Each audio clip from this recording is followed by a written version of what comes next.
In today's video, I'm going to teach you how to chat in ClickUp.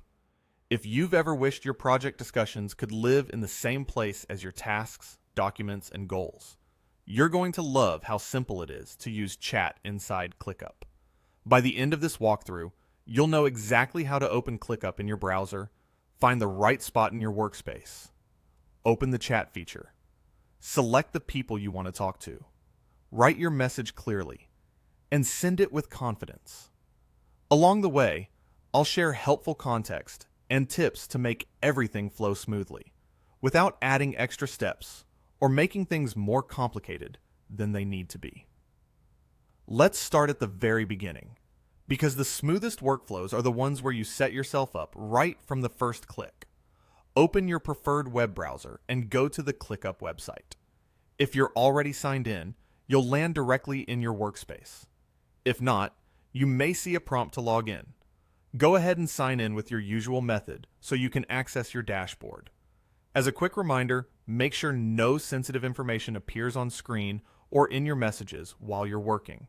Things like private emails, passwords, phone numbers, or keys should never be shared in chat. Once you're in, your goal is to get to the place in ClickUp where your team's work is organized, because that's where your chat will live and make the most sense. Head to your overview inside your team space within your workspace. In most layouts, you'll find your spaces on the left side of the screen. An overview is a common starting point because it gives you a high-level view of what's going on. Being in the right space matters, especially if your organization has multiple teams or departments, because chat is most useful when it's attached to the context of the work you're doing with a specific group. From here, you want to open the menu that gives you access to more options. Look for the More menu. This is typically represented by a small cluster of 4 dots.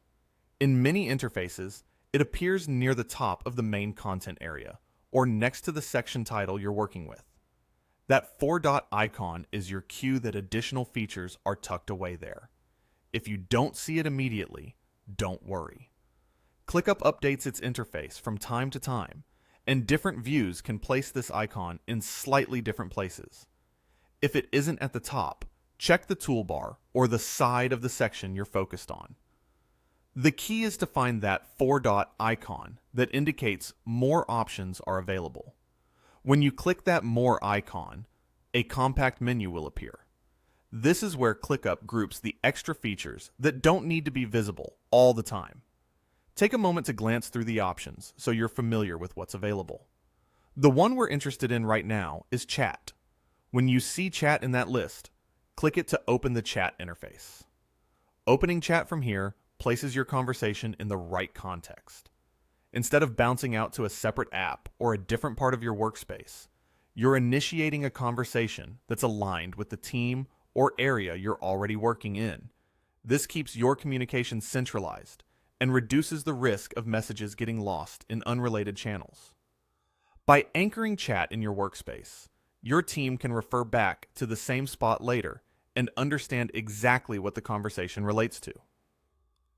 After you've opened chat, the next thing you'll do is select the people you want to include in the conversation. You'll see a selector or an invite field that lets you add contacts. If this is a one-to-one conversation, type the name of the person you want to message. If it's for a small group, you can add multiple people here so everyone can see and contribute. As you begin typing, ClickUp will usually suggest matches based on your workspace's members and guests. You might notice that relevant contacts appear automatically as soon as you start typing a few letters, which can save time if your team is large. This is a good moment to be precise. Many teams have members with similar names, and different guests or collaborators may have limited access depending on how your workspace is set up.